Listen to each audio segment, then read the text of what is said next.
নতুন ব্লগ নিয়ে তোমাদের সাথে শেয়ার করবো আজকে কী কী করলাম। সঙ্গে তো একদম লাস্ট পর্যন্ত দেখবে, সবাই স্কিপ করবে না, লাস্ট পর্যন্ত দেখো, অনেক অনেক নতুন চমক। সকালে সবাই ঘুম থেকে উঠে গিয়েছি, এখন বাসি বিছানাটাকে তুলে পরিষ্কার করে রেখে দিয়ে যাব। আজকে আবার বেডশিটটা চেঞ্জ করে দিয়েছি, কারণ 2-3 দিন হয়ে গেলে বেডশিট না পাল্টালে আমার ছেলে ছোটো তো নোংরা করে দেয়। তাই সকালে সবাই চা খেয়েছি, সেই বাসনগুলো পরিষ্কার করে নেব। স্নান করার আগে বাসন মেজে নিলে তাহলে স্নানের পরে বাসনটা আর থাকে না। স্নান করে উঠে বাসন মাজাটা ঠিক না, বাসন মাজা কাপড় কাচাটা ঠিক না। কারণ এঁঠো বাসন কোসন স্নানের পরে মাজে না। তাই আমি আগে স্নান করার আগেই বাসনটা মেজে রেখে দিলাম। মেজে রেখে এখানে আমি আমাদের রান্না হয়েছে চা, তা রাত্রেবেলা ইঁদুরে নোংরা করেছিল, তার জন্যে একটুখানি পরিষ্কার করে নিলাম সাইডে। আর একটা মিষ্টির দই নিয়ে এসেছিলো, তা দইয়ের ভাতটাকে আমি মেজে পরিষ্কার করে রেখেছিলাম নতুন একটা গাছ বসাবো বলে। লাকি সেটাকে ভেঙে দিয়েছে দইয়ের ভাতটাকে। আর এই গ্রেনাইটটা যেখানে রান্না হয়, এটা একটা ভালো দিক কি, ভালো করে স্কচ ব্রাইট আর ভিম বার দিয়ে মাজলে চকচক করে। আর যদি তুমি না মাজো একটু নোংরা হয়ে যায়, কিন্তু মাজলে খুব সুন্দর চকচক করে। এই দাগটা হচ্ছে লেবু রেখে দিয়েছিলাম এর উপরে, যার জন্যে দাগটা হয়ে গিয়েছে। লেবু রাখলে গ্রেনাইটের উপরে একটা স্পট পড়ে যায়, কালো জায়গাটায় হোয়াইট স্পট পড়ে যায়। তার জন্য ভালো করে মেজে নিলাম, 2-1 দিন পরে পরেই মেজে নিই, কারণ তেল কাজটা আর এইসব নোংরা দাগ যাতে না পড়ে তার জন্য। তারপরে দেখছি শ্বশুরমশাই নিয়ে এসছেন অনেকগুলো চিংড়ি।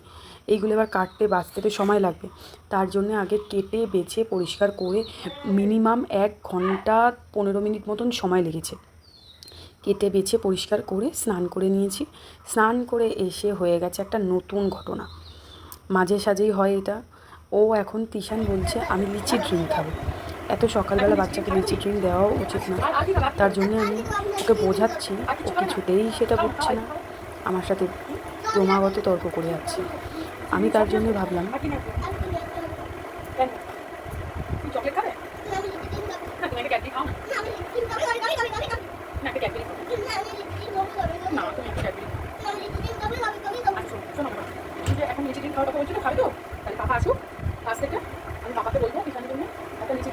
ওর সাথে একটা টেকনিক করা যেতে পারে। টেকনিকটা হচ্ছে, কাল আমার বার্থডে ছিল, তো ওর বাবা আমাকে চকলেট দিয়েছিল, তো ওই চকলেটটা ওকে দিয়ে এখন কিছুক্ষণের জন্য হচ্ছে চুপ করিয়ে রাখতে পারি আমি ওকে।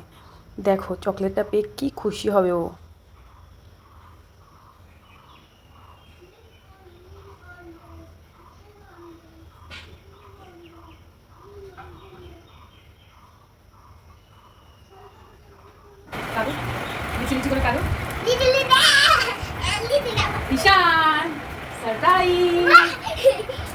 মঙ্গলবারে কাকি মঙ্গলচণ্ডী পুজো দেয়, কাকি বললো ঘট বসাবো আর ওকে একটুখানি আলপনা করে দিয়ে।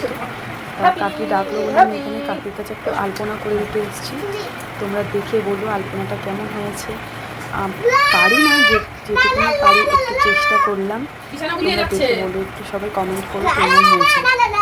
আর মঙ্গলচণ্ডী পুজো মানে প্রতি মাসে কাকি 2টো করে 2টো মঙ্গলবার করে, সব মঙ্গলবার তো করা যায় না। এখন শারীরিক অসুস্থতা সবার, কাউকে জিজ্ঞাসা করে শুনবেন না যে ভালো আছে, বেশিরভাগ মানুষই বলবে আমরা ভালো নেই।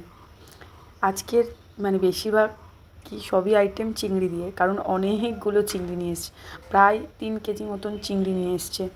তা চিংড়ি মাছ ডাঁটা দিয়ে ঝোল করেছে, আর আমি করব বড় বড় চিংড়িগুলো দিয়ে মালাইকারি। মালাইকারি করার জন্য দুধটাকে একটু গরম জলে ভিজিয়ে রেখেছি, কারণ তাহলে কি দুধের নারকেলের দুধটা ভালো মতন বেরিয়ে যায়। আর এখানে আমি চিংড়ি মাছের মালাইকারির প্রিপারেশানটা করছি।